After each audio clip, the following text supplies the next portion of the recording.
The 12th Ikar is the belief in the arrival of the Mashiach and the Messianic era. Correct. So, what are the times of the Mashiach supposed to look like? So, first we must say that HaRambam says that everything that's said about this time is, we have no clarity on this, right? Even the Hachamim, when they, according to Rambam, there's no specific tradition exactly how this is going to be, and nobody fully knows. And that's important, and there is tremendous mahlukot about what's going to look like.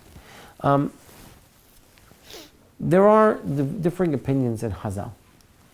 There is an opinion that in ben olam hazeh limot HaMashiach ela shibud malchuyot bilvad. There is no difference between this world and the Messianic era except the subjugation to the nations, our subjugation to the nations.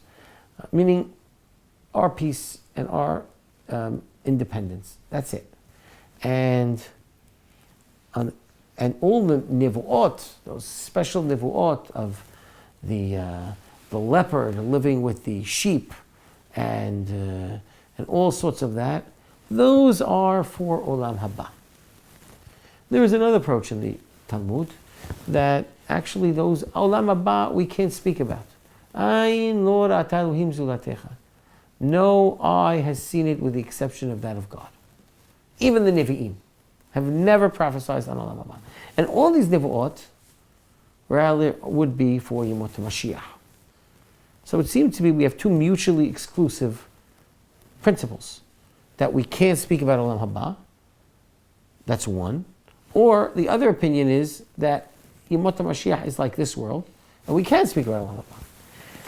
But Rambam does something interesting, is that he says both of them, even though they seem to be mutually exclusive. He says there's no difference between our age and the Messianic age except shibud malchuyot. And he also says that no nivu'ah can talk, no Navi could talk about olam haba. So now we have a problem.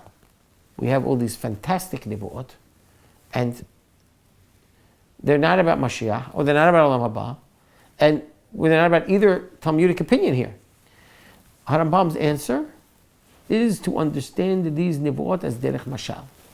So the leopard may be the nations of the world, and the sheep may be the Jewish people.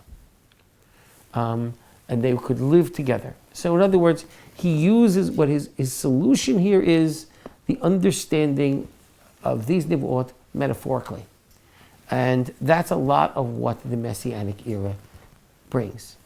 But it is important to understand that the Mashiach is a person, not just an era, an actual person, who will come from the house of David through Shlomo.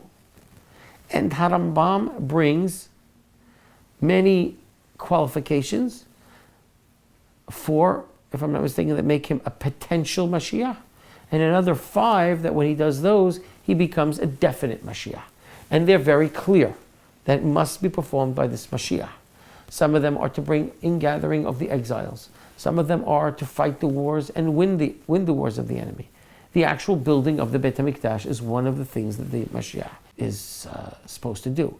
So when people mention that we are in a messianic or pre-messianic era, there might be validity to that because so much is happening. The ingathering of exiles clearly has begun. But it is important to understand that we still await according to Rambam, a Mashiach, a human being, a king who will bring and complete the process that HaKadosh Baruch Hu has begun in our times that we're witnessing. Okay, but once he comes, what more do we have to gain? Well, the potential of living in a Mashiach. Well, I told you many things that he will still yet to do. But what is the gain of the Messianic era? Here HaRambam is very specific. He says, the Hachamim did not desire to live in the Messianic period, to witness the Mashiach, to have the physical benefits that the Mashiach will bring, or to have relaxation and enjoyment. Their purpose of desiring the period of Mashiach is so that we can rest from all the extraneous influences that have on us, so we can have full time, effort, and clarity of mind to be able to perform the mitzvot and do avodat Hashem thereby gaining the ultimate more connection in Olam Haba. That is why our Hachamim desired Mashiach, for enabling us to further and better perform the mitzvot. So it really does sound, from reading the Nevi'im, that we are, in these days, whether we have the actual person or not. I mean, so many of these benefits that they speak about, the physical, and also be able to, to live in... There is a lot of points to what you're saying. Rabbi Shmuel Eliyahu, Rabbi Mordechai Eliyahu's son, has written a book. I think he's already working on the second one, going through the words of the Nevi'im and showing how so many of the prophecies that the Nevi'im prophesied thousands of years ago are coming true in our days. This also shows us not just that we're living in a special time, but we're able to actually witness the validity of the words of the Nevi'im. We don't need to just believe it anymore. We're actually seeing it with our own eyes and senses. So that's a very powerful thing. And if you talked about, as we started, with some of the proofs in our beliefs, here is practical proofs that we can actually see with our eyes of things coming true in our days, word for word. It's a very inspiring book, written by Rabbi Shmuel Eliyahu, Rabbi Mordechai Eliyahu's son. So absolutely what you're saying is true, that there is so much happening in our days, and it's our challenge to react to it and interact to it in an appropriate manner. Okay, now how active are we supposed to be in the bringing of the Mashiach? So there's a great debate about that. What I would say is the performance of the mitzvot are there to perform the mitzvot for Avodat Hashem. We don't perform a mitzvah in order to bring the Mashiach. We perform the mitzvah because this is the will of Hashem. The opposite. We want the coming of the Mashiach so we can perform the mitzvah. So in fact, we have to flip the actual end and the means, right? It is the Mashiach that enables us to perform mitzvot, not we do mitzvot to bring the Mashiach. So that's an important principle and concept to understand.